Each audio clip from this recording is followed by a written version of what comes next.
Y bueno, como último vídeo me queda mostraros algo de lo que es el corazón de la empresa, de lo que son sus instalaciones.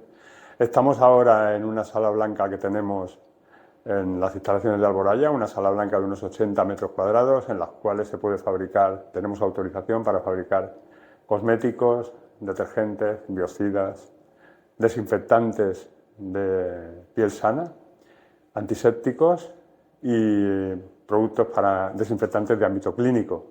La sala blanca pues está compartimentada como la ley obliga, con distintas zonas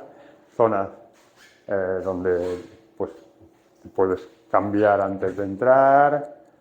Esta es la zona de entrada de personas con las taquillas. Esta sería la zona de salida, de producto terminado, con su doble puerta también, para evitar corrientes de aire y contaminaciones que pudieran venir de la parte externa de la sala. Aquí hay zona de producción, pequeñas producciones, acondicionamiento y envasado.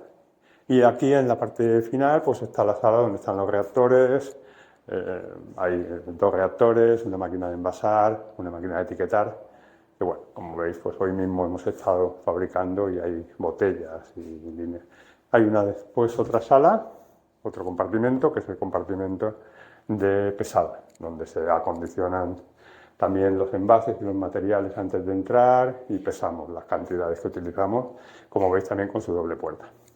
Pues nada, espero que esta visita os haya gustado. Esta instalación también está absolutamente disponible, en primer lugar, por si la necesitáis para cualquier cosa. Podemos colaborar, establecer alquileres, cesiones y, bueno, también, si queréis, pues haceros con ella para vuestros proyectos.